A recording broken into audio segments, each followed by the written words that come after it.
Hello guys, how you doing? Wow, it has been such a long time. More than a month now, Abby. Yes. I've been very busy actually. I also went to Nigeria. It was fun, like fun. Though it took me almost a week to adapt to the system, but it was worth it. I enjoyed myself. Everywhere was beautiful. Anyways, I'm going to be talking about some series concerning corruption, Nigeria and corruption. So it's a very broad topic, like we all know, but I'm going to be talking about them in 3 episodes. So today I'm going to be talking about corruption in Nigeria. So people keep saying that there is corruption in Nigeria, they want change, there is corruption. But the truth is that the same Nigerians have not given me any reason to think that Nigeria would be better if there wasn't corruption in it. Yes, that's where the bottom line is. Even if the government decides to eradicate corruption or to tackle the issue of corruption, it will still remain where it is until the people themselves start to change. Okay, I've been making a lot of studies and I've been doing a lot of researches, going on the roads of Nigeria, not just in Nigeria, different Nigerians everywhere. Nigerians are known for being very dirty. Yes, very, very dirty. You see, walking on the streets in Nigeria, people throwing, maybe you just eat something, just throw the paper just anywhere you want, or you are in the bus, just eat and throw it anywhere you want in the bus. Nobody is going to tell you anything. Yes, it's not just in Nigeria, it's also in the Nigerian embassy here in Italy. The day I went to Nigerian embassy here in Italy, I was disgusted. It was so dirty. It was so dirty. Even the toilets, you couldn't even go to the toilet because it was so dirty. So what I'm trying to say is that if all the people shouting, if you and me, for example, now we're 2 people in this world and we are shouting change here, change here, change here, the government is this, the government is that. If me and you stop throwing dirt wherever we see, just eat and throw them wherever we want, believe me, we would have been able to tackle an area which is living in a clean environment. That area would have been, it's common sense. You don't need the law, you don't need government to put a law to reinforce it. It's common sense. When you eat something, you throw it in the dustbin. You don't throw it in the road. It's common sense. But Nigerians, they shout change, but they are not ready for it. Okay, let me give another instance. If every one of us that are shouting change, for example, in Nigeria, we start driving on our proper lane. We know that this lane is for going, this lane is for coming. We would have been able to tackle another area, which is the careless driving. Yes, because there is a law. This lane is for going, this lane is for coming. Why would this lane be for coming? And you now, just because there is a little hold up here, you will now cross, pass, and start driving in the other lane. You are not ready for the change. You see that you are not ready for the change. It's not the government's fault. You can shout change from now till Jesus comes. It will still remain where it is until you and me start putting it on ourselves that, okay, yes, we want change, let's start doing the right thing. Yes. Okay, you want another example? Fine, I'll give you another one. Police and bribe.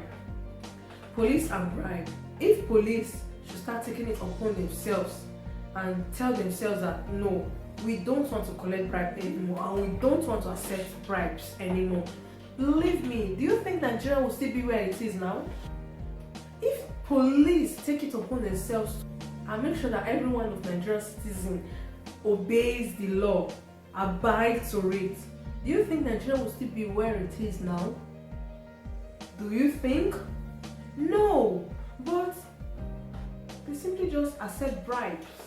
They like bribe. In fact, it's not just accept, they even ask for it. So, do you want to tell me that it's the government's fault? Yes, part of it. In fact, let me just say 60% is the government's fault because there is a lot of corruption in Nigeria. There are a lot of discrepancies between the poor and the rich. There are a lot of things to really talk about. But what I'm trying to say, the bottom line is there is even this saying, charity starts at home. I can't tell you I want change and I just walk out and I'm shouting on the I start shouting on the road on the phone and like as if I'm a madman.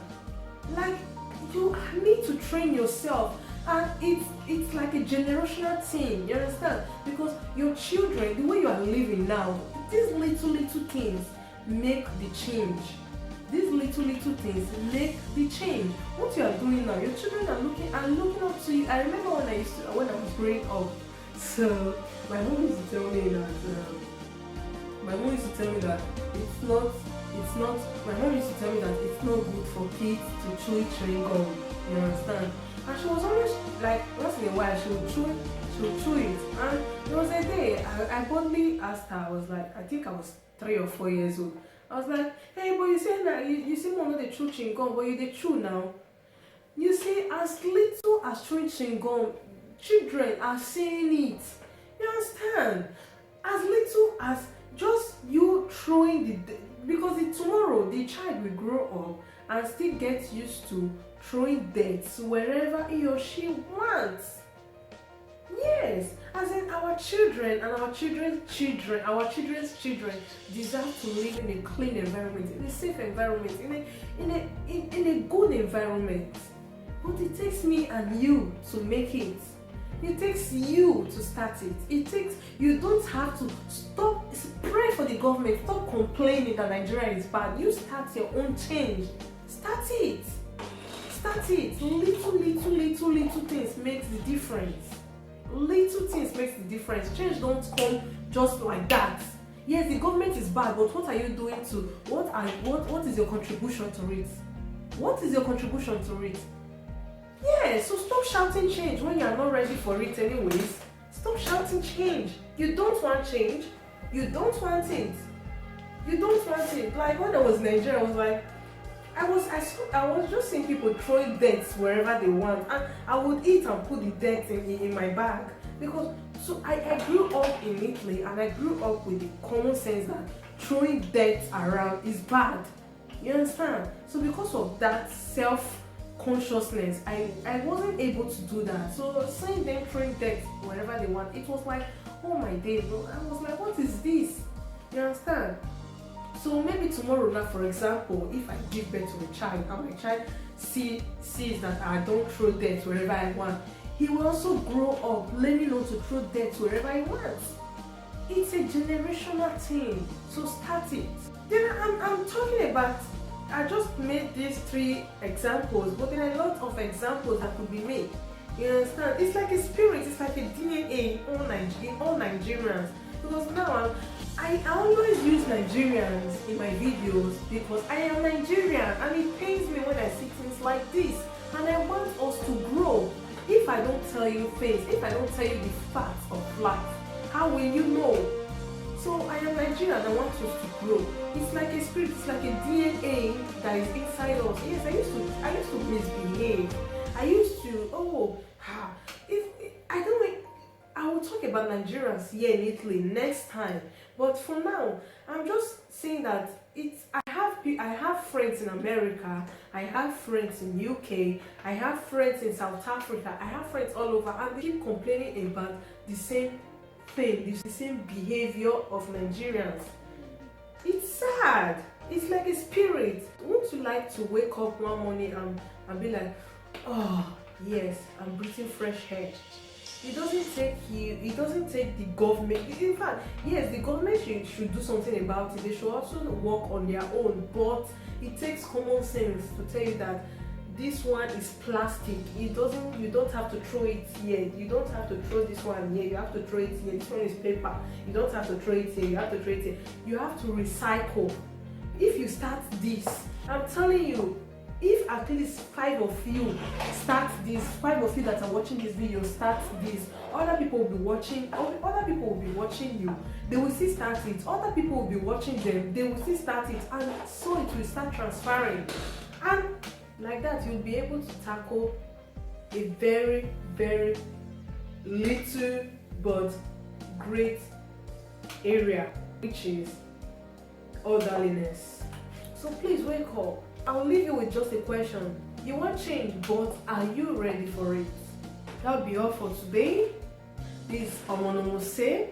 I talk about bitter truths we all know, but we all want to refuse, we all reject because they are bitter. So like, share, comment, spread the word, and see you next time. God bless you. Bye.